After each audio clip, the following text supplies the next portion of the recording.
Welcome back, folks. Welcome back to my podcast, The Craziness That Lives Inside My Head. I was thinking, I'm always thinking, um, now that I'm heading into my 70s, I'm like, so what's next? I'm still working, I'm still gainfully employed, and I'm doing what I like my podcasts and my books. And I look over my life and you know, as they say, when you're young, you you feel invincible when you're young. You don't think about death. I haven't thought about death in a long, long time. Basically, after I got sober, clean and dry. Before that, I used to always um, fear it. When I think about it, it's unthinkable to even think about. I keep thinking as the end, but all that passed, and I've been sober now. I guess a good over 30 years, and in the 30 years, it has not dawned on me um, the thought of dying. I know I'm going to die. We're all going to die, but it's the feeling is different. I can't explain it. I don't fear it. Um, I'm not gonna say that. I'm not going to be a daredevil because when you're young and invincible, you don't think about things like that, and you do crazy stuff like I did. Surprising, like I'm still alive today. All the crazy stuff that I did. Um, but now I I'm heading to my 70s. And now the thing that I think about is how do people perceive me? I have no idea. I know when I was young. Um, I perceive old people as decrepit, um, slow, uh, living in the past. I had a friend. I guess we're still friends. I just don't contact him anymore. Who was 10 years, or who is 10 years older than me. And one of the reasons why I stopped being his friend a good 5 years ago is because he's constantly in the past. Him and I hung out at the bars in the 70s. Um, and then he went his way, I went my way. Like I said, I got clean and dry. He didn't. You could say he never was an alcoholic, drug addict anyway, but he still drinks a lot of beer to this day, because I know he still drink his beer, smoke his cigarettes. So anyway, I got tired of hearing about the past. I mean, it was okay. Do I want to go back to the 70s? Well, he was the type of person who wanted to go back to the 70s. And I said, I don't. I said, I doing more and getting more pleasure and joy in life than I did in the 70s. I think that was one of the reasons why I drank so much and drugged so much is to take me into another world. Because the world I was living in, the space I was in, it was uncomfortable. I guess I didn't like being myself and didn't like what was happening around me. So now I'm heading to my 70s. Um, and I'm kind of, believe it or not, I'm kind of excited about it. I had a friend who said to me he likes me because I reinvented myself. I'm always reinventing myself.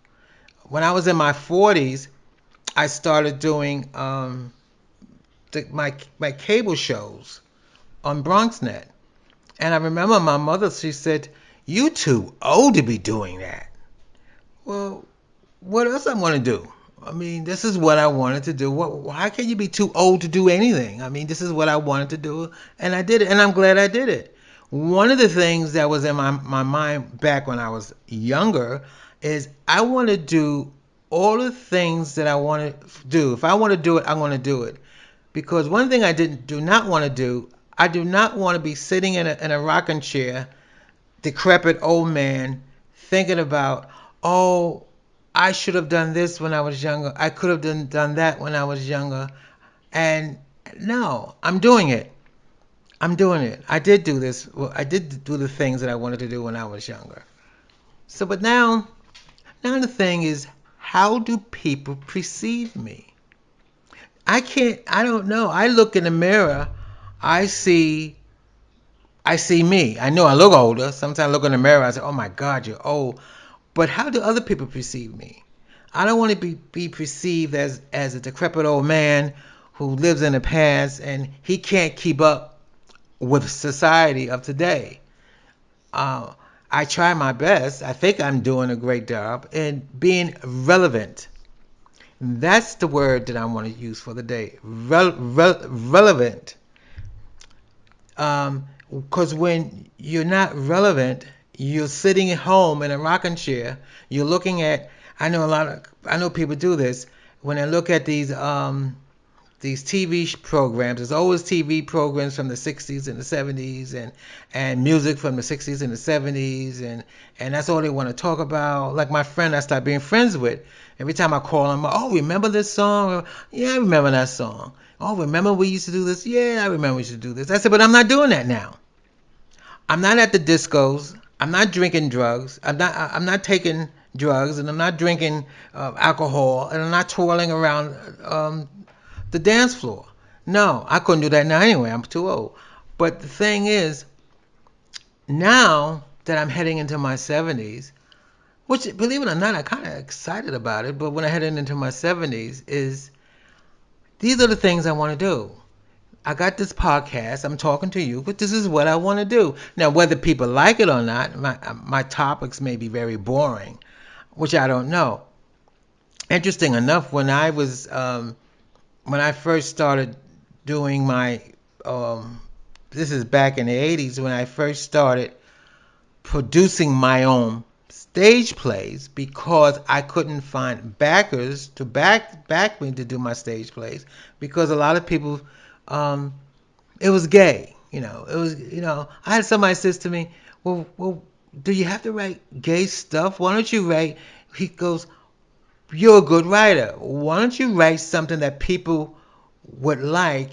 You know, the moneymaker back then was like writing stuff for kids, fantasy stuff for kids, and then you make it big writing fantasy stuff for kids, and then you can do your gay stuff.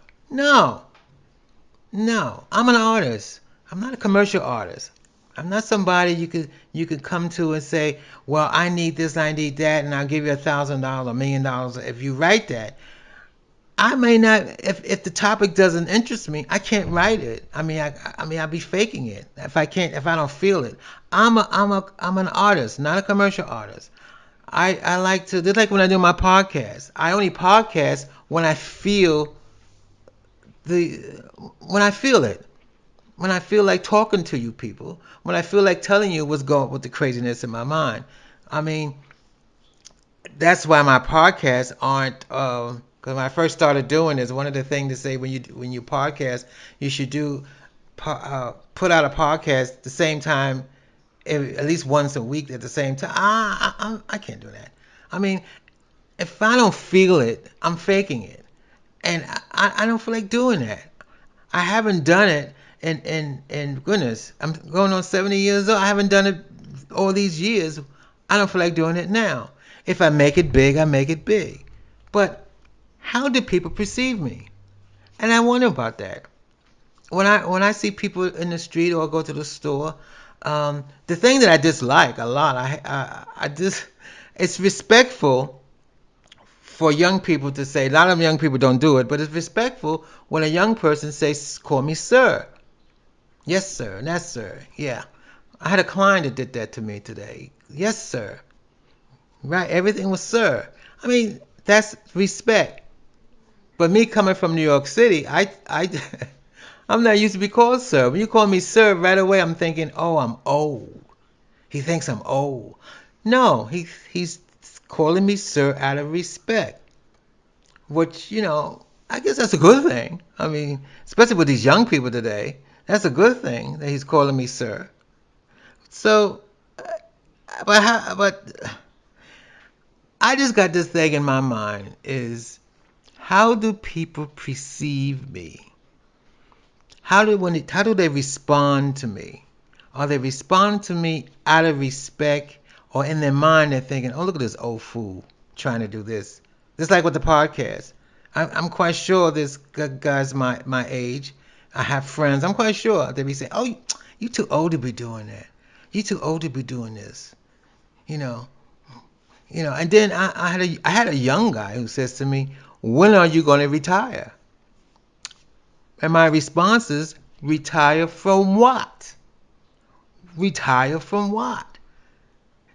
If this is what I like to do, I don't want to be sitting at home watching TV and talking to people at my age about the 70s. I'm not about that. Things I wanted in the 70s never happened. Never happened. I'm doing better now than I was in the 70s. I'm enjoying my life, believe it or not, better now than I was in the 70s. That was one of the reasons why I drank so much and I drugged so much. Because what I wanted, I couldn't get what I want. And if you ask me, what do you want? Well, being a gay man, we all know what we want. We want that elusive, perfect relationship that it, after all these years, I realized you gotta have a relationship, perfect relationship with yourself before you can have a relationship with anybody else. Somebody told me this back then, but I didn't know what the hell they're talking about. So I'm thinking I'm doing a good job. I like being myself now. I like doing the stuff that I'm doing. And then the podcast and my books. I'm excited about it. I just wish I could. It'd be nice if I could sell 1,000,000 copies, but I'm not going to sell 1,000,000 copies. I shouldn't say that. They say you never know. You got to be positive, but you got to take baby steps. So I sold 100 copies. That's a lot. Some people can't even sell 100 copies of a book. I sold 100 copies of my book. No, I didn't sell 1,000. I didn't sell 1,000,000. But those are baby steps. Baby steps. And as for the perception, I don't know. Sometimes, like my clients who are either younger than me, not by much, maybe 5 years younger than me, and sometimes we get into these conversations about life and stuff, and then um, I would say stuff. I would mention something about that happened back then, and they say, "Oh, you know that? How old are you?" And I'm like, sitting in my head, I'm saying, well, they must be kidding. They gotta know I'm old. But then I've had people say to me, "I don't look my age. I don't look. You don't look your age." Well, what age do I look? And then it shocked me when they say, "Well, you look like late 50s, early 60s." I said, "Oh, well, thank you very much." Especially when I have some clients that would say, "Well, how old are you?" And I said, "Well, how old do I look?" And then when they tell me that, 50s or in my late 50s, early 60s, and I go, "Well, thank you very much." And then they go, "Well, how old are you?" And I'd be like, "I'm old enough to be your great great grandfather." Anyway, I don't like having a long podcast. And basically what this podcast was about is, how do people perceive me?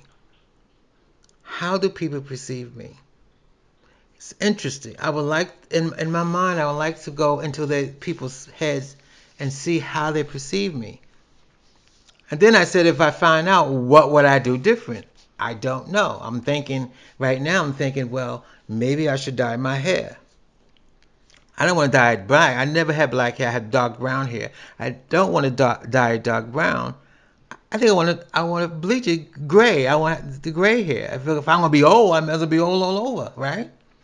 And I know I have a friend who, well, he was gray in his 40s. He looked fantastic with his gray hair, all gray. I'm thinking about that. I'm thinking about that. I don't know. How do you guys perceive me?